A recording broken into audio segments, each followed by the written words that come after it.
Kalau orang beriman, pasti dia orang baik. Nah sekarang cek, sudah baik belum? Jangan tunjuk orang. Kalau satu menunjuk begini, 4 itu kembali ke kita. Tunjuk diri kita masing-masing dulu. Ya, kembalikan pada diri kita. Nah biasanya kalau sudah baik, nanti kebaikannya akan menular. Apalagi kebaikan di keluarga. Kalau ayah baik dapat rezeki, nanti anak dapat bagiannya.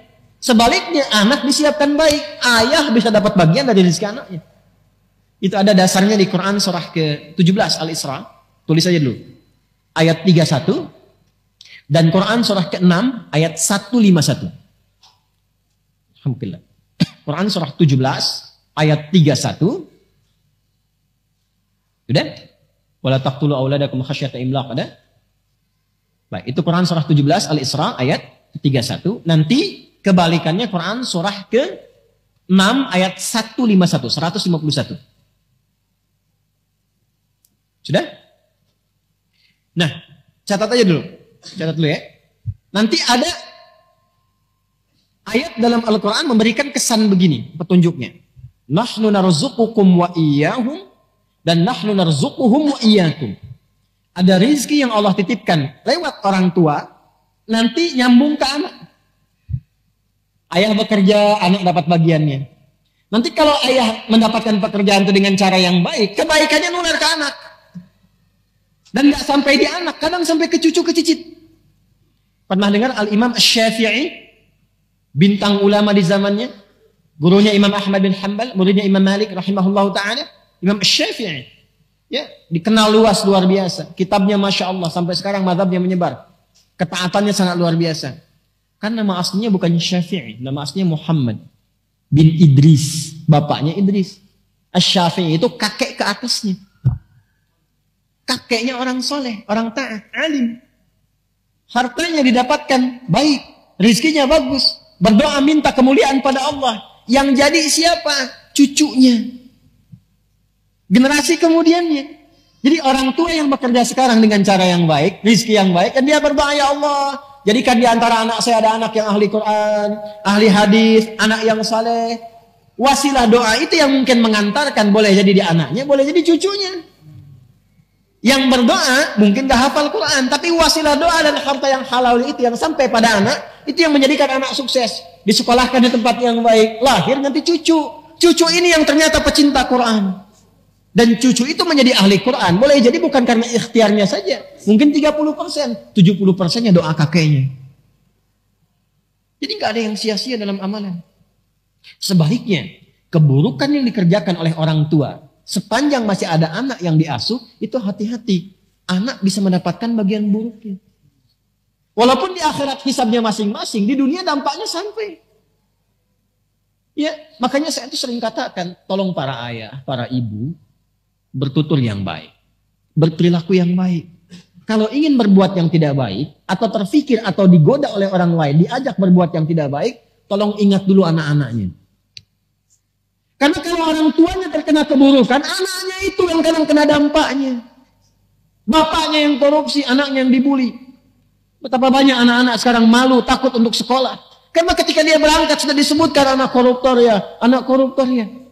Kamu anak pembunuh ya, kamu anak perampok ya. Makanya berpikir dulu kalau ingin berbuat maksiat. Pikir dulu keluarga. Makanya ibu ingatkan bu kalau ayahnya itu berangkat. WA tuh, jangan cuma pasang status terus. Ingatkan. Pak, ingat ya anak-anak ya Pak ya. Insya Allah kami bisa tahan lapar. Tapi kami nggak bisa tahan panasnya neraka Pak. Ya memang hari ini panas banget Maya, apalagi di neraka. Bisikin. Bisikin. Anak-anak kita tuh di TK udah dilatih tuh. Untuk membisikkan ke orang tuanya. Ya, bisikin kebaikan-kebaikan. Insya Allah kalau terus diingatkan tuh terjaga. Terjaga. Ada dulu orang-orang soleh begitu. Jadi kalau setiap suaminya kerja, istrinya membisikkan. Seperti tadi. Terjaga dia. Dan potensi maksiat itu tinggi. Apapun itu bisa terjadi. Karena setannya kan terus menggoda. Jelas? Nah, ulaika lahumul amnu wa hum muhtadun. Kalau kita benar, maka ketenangan diberikan kepada jiwa, dibimbing setelah itu. Kalau sudah benar mendapatkan ini, perhatikan, catat kalimat ini baik-baik ya. Apapun yang Anda mintakan dalam kehidupan, sepanjang Anda sudah beriman benar, itu dikabulkan oleh Allah. Sepanjang ada maslahat di dalamnya. Minta apa saja, minta kedudukan dikasih. Dan tidak nanggung, kadang-kadang tinggi betul.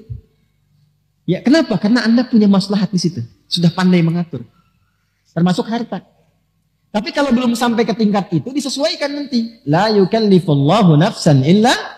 Jangan sampai jadi beban. Bukan gak diberi, tapi disesuaikan. Ya Allah, saya itu udah tahajud.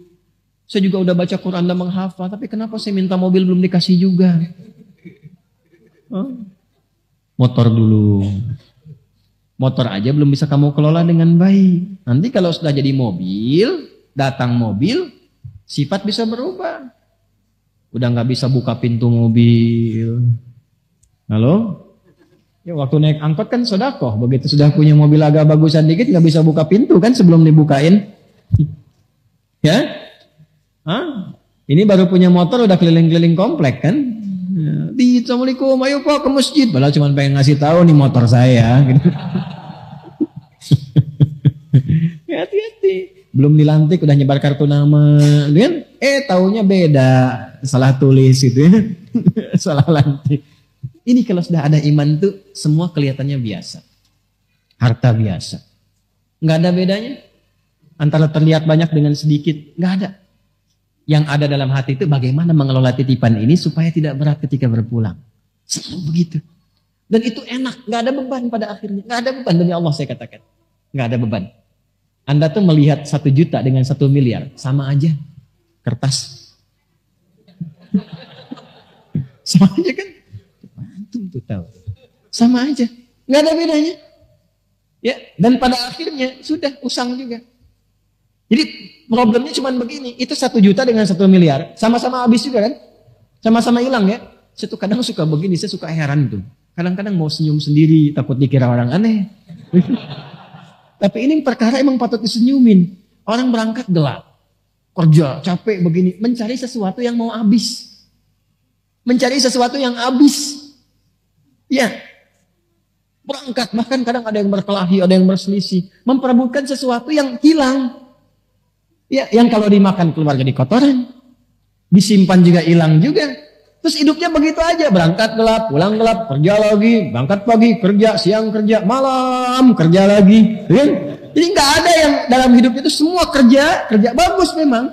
Tapi ketika dapat sesuatu, hilang. Ya. Bahkan ada yang harta banyak tapi nggak punya waktu. Sayang. Banyak miliarder, macam-macam triliuner dan sebagainya. Hartanya banyak. Tapi kelihatan nggak punya waktu. Saya kasihan gitu ngelihatnya. Ya. Hidupnya buat malam sampai tidur itu pun mimpinya tuh mimpi kerja. Ini kebijakan buat besok dulu. Kasihan. Ya. Ada orang harta banyak gak punya waktu. Ada yang kebalik. Waktunya banyak gak punya harta. Itu pengangguran.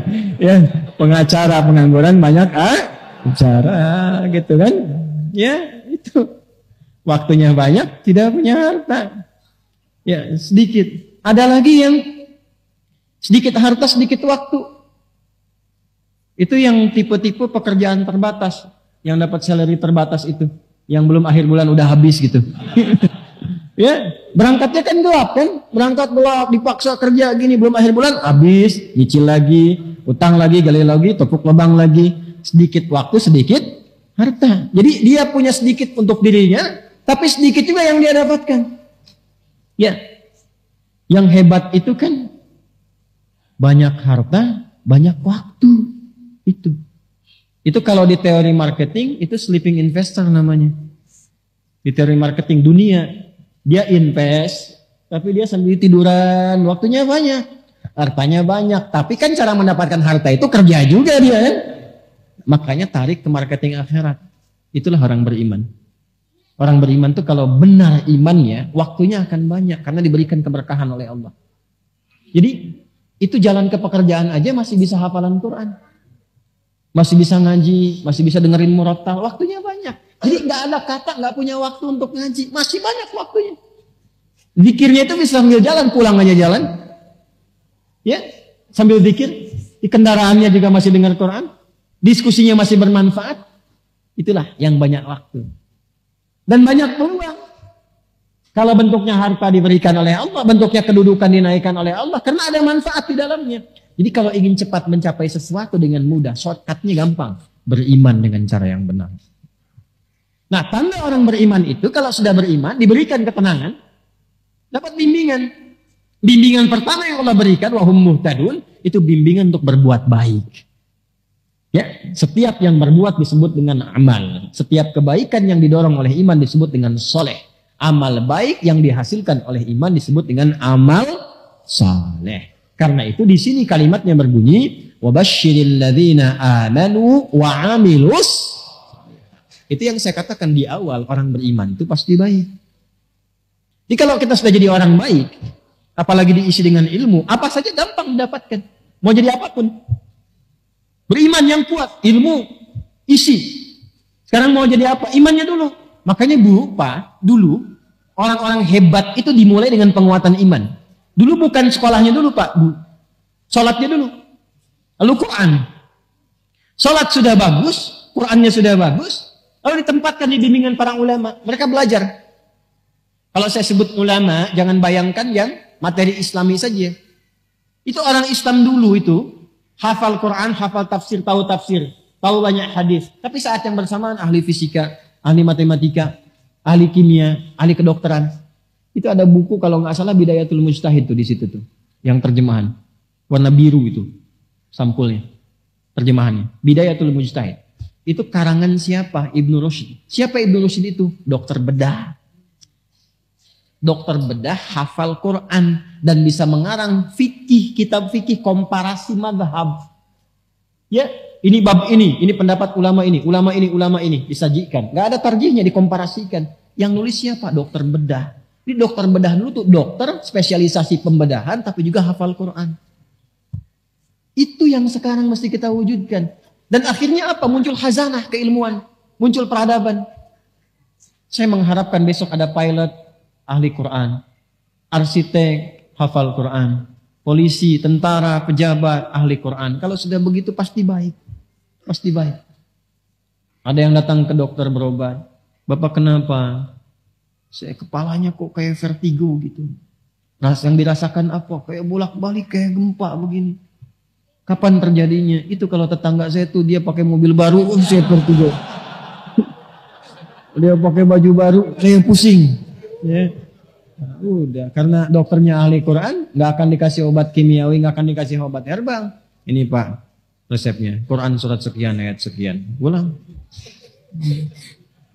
Oh, ini di mana apoteknya? Di masjid.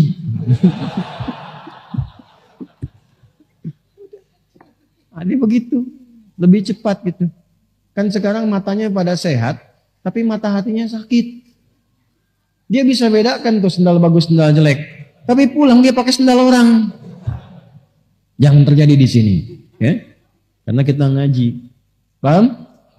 Nah ini, jadi kalau sudah begini, wabashshiril ladzina amanu wa amilus shalihat. Itu yang harus kita tanamkan pada jiwa, jadi orang baik. Tapi kebaikannya diisi oleh iman. Nanti kalau sudah konsisten, Allah akan tambahkan nikmatnya. Dan gak usah repot-repot. Mau masuk ke kampus bagus, nanti Allah tunjukkan. Mau dapat jabatan promosi, gak usah pakai rumus-rumus yang maksiat. Nyogok ini, itu, macam. Nanti ditunjukkan sendiri. Tiba-tiba datang orang baik, tiba-tiba datang komandan baik, dikasih referensi, tiba-tiba pimpinan mengarahkan. Bisa terjadi. Allah itu kalau sudah menetapkan seorang hamba baik, ditemukannya dengan yang baik lagi. Baik dengan baik terus. Dan menebarkan aura kemuliaan. Dan bisa menerima di posisi apa Allah tempatkan. Jadi cara berpikirnya begini. Allah kasih ini berarti yang diinginkan ini. Alhamdulillah ditempatkan di sini berarti harus ada kebaikan di tempat ini. Kalau dia sudah hatam nanti dipindahkan. Begitu cara berpikirnya. Jadi nggak sibuk nyari ini nyari itu, capek sendiri. Ya pulang ke rumah juga yang di rumah nggak dapat kebagian berkahnya. Ya berkah waktu, berkah kasih sayang, berkah perhatian, berkah macam-macam. Jelas? Baik. Nanti kalau sudah seperti itu, pulang ke akhiratnya pun mendapatkan penerimaan terbaik. Ya, dari hasil amal soleh yang dihasilkan lewat imannya. Penerimaan itulah yang menghasilkan jannah. Ya, dan dia berhak mendapatkan itu. Haknya itu yang menggunakan kata anna dan lahum yang kemarin saya bahas. Wabashshiril ladzina amanu wa amilus salihati anna lahum jannatin tajri min tahtihal anhar.